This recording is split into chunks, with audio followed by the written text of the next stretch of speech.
Ancient Rome began with a city, but it did not remain just a city for long. What started as a settlement beside the river Tiber grew into one of the most influential civilizations in human history. For more than 1,000 years, Rome changed its political system, expanded across continents, absorbed other cultures, and reshaped the Mediterranean world. Its story runs from the traditional founding of Rome in 753 BC to the collapse of the Western Roman Empire in AD 476. Across that long timeline, Rome passed through three major phases: the Roman Kingdom, the Roman Republic, and the Roman Empire. Each phase changed what Rome was, how it was governed, and how it projected power. By the end, Rome was no longer simply a place in Italy. It had become an idea, a legal system, a military model, and a cultural foundation that later societies would continue to study, imitate, and argue with for centuries. The earliest Rome was an Italic settlement on the Italian peninsula. Its location mattered. The river Tiber offered access to trade routes, water, and movement inland, while the surrounding hills provided natural defensive advantages. Rome was not born as an empire with a grand plan for world domination. It emerged in a landscape of competing peoples, towns, and cultures. The traditional date of 753 BC belongs partly to legend, but it reflects a real historical process: small communities in central Italy gradually becoming a more organized city-state. In its first phase, Rome was remembered as a kingdom. The kings were not emperors in the later sense, but rulers of a developing city whose institutions, religious customs, military habits, and social hierarchy were still taking shape. Even at this early stage, Rome's survival depended on a combination of local diplomacy, violence, adaptation, and discipline. Rome's growth came partly from its ability to absorb the world around it. Before Rome dominated Italy, the Italian peninsula was culturally diverse.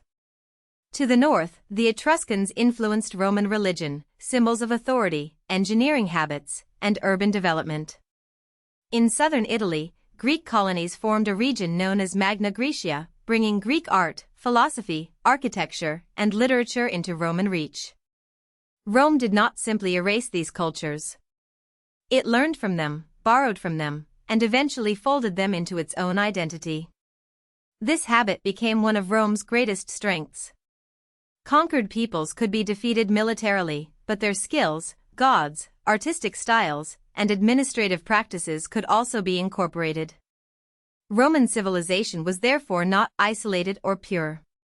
It was a powerful blend, shaped by its neighbors and then exported across a growing sphere of control. In 509 BC, Rome's monarchy gave way to the Roman Republic. The word residential publica meant the public thing, or the public matter, and it described a political order built around shared civic authority rather than a single king. In practice, the Republic was not a modern democracy. Power was concentrated among aristocratic families, magistrates, assemblies, and the Senate. Yet it created a durable system of offices, elections, laws, and political competition. The Republic also developed a deep suspicion of kingship, which later made the rise of one-man rule so controversial. For centuries, Rome's republican system allowed ambitious leaders to compete for honor and command while still claiming to serve the state. That tension between personal ambition and public duty became one of the central forces in Roman history. The Republic expanded first across Italy. Rome did not rely only on conquest in the simplest sense. It used treaties, alliances, colonies, military pressure, and selective grants of rights to create a network of dependent communities.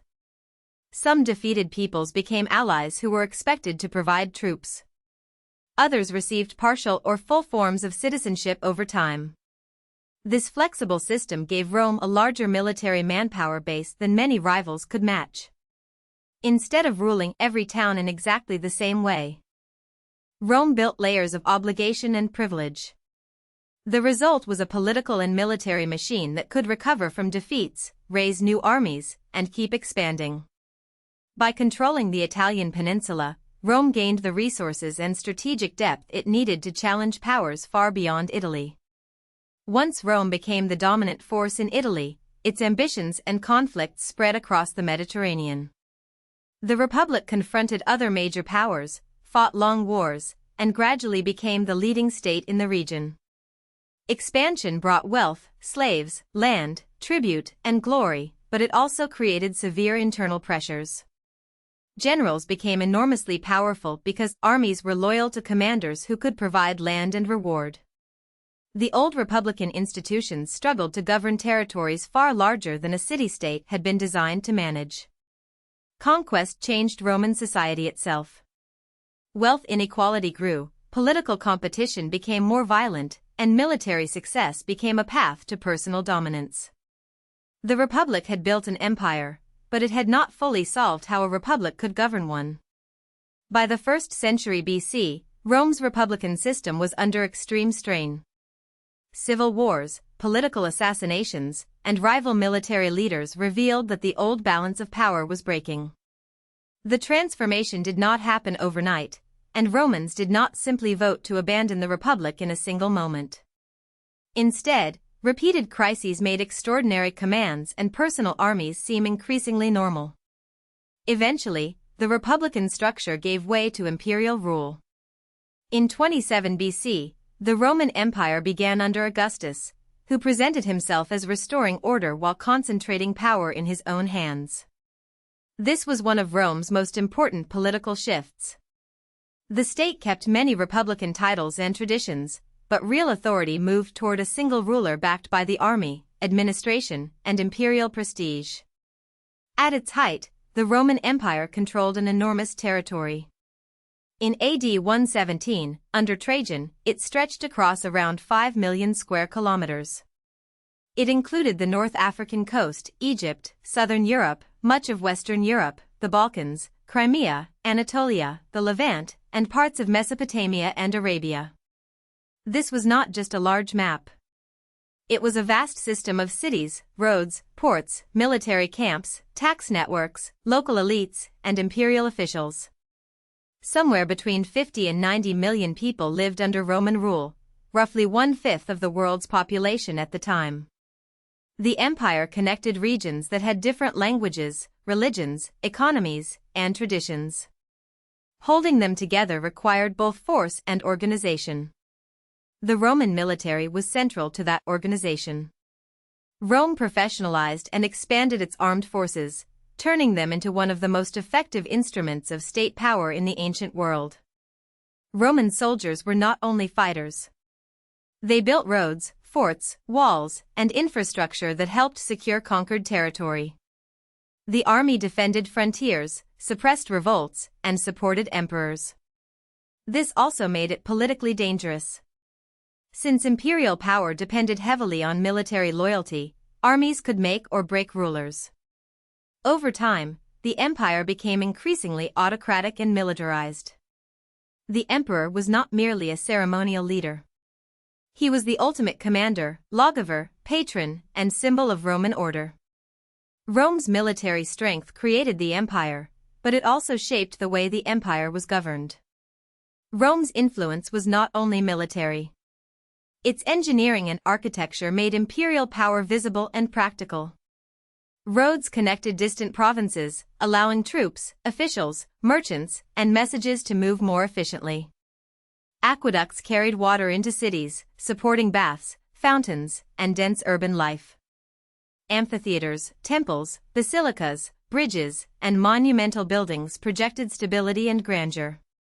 These achievements were not just decorative. They helped people experience Roman rule as something organized and permanent. A road could bind a province to the capital. An aqueduct could transform a city. A monumental forum could remind local populations that they lived within a wider imperial order. Roman engineering turned power into stone, water, and movement. Roman culture also became part of a broader Greco-Roman world. Ancient Rome is often grouped with ancient Greece because Roman elites deeply admired Greek art, literature, philosophy, and education. Yet Rome did not simply copy Greece. It adapted Greek influence into a society defined by Roman law, citizenship, military service, public duty, and imperial administration. Latin spread across much of the Western Empire, shaping later European languages. Roman legal thinking influenced later concepts of property, contracts, citizenship, and public authority. Roman political language, especially the idea of the Republic, inspired later states including France and the United States. Even when later societies rejected Roman imperialism, they often used Roman vocabulary to describe law, government, and civic life. The Western Roman Empire collapsed in the 5th century AD, with AD 476 often used as the symbolic endpoint. But Rome's fall was not the same as Rome disappearing. The eastern half of the empire continued for centuries as the Byzantine Empire. Roman law, Christian institutions, Latin literature, roads, cities, and political memory remained embedded in Europe and the Mediterranean. Later rulers claimed Roman titles. Later republics studied Roman government. Later empires borrowed Roman imagery. Ancient Rome matters because it shows how a small city can become a world system, and how power can survive in laws, languages, buildings, and ideas long after armies retreat. Rome rose, transformed, and fell, but its legacy kept shaping history. If you found this helpful, please like this video and subscribe for more explainers.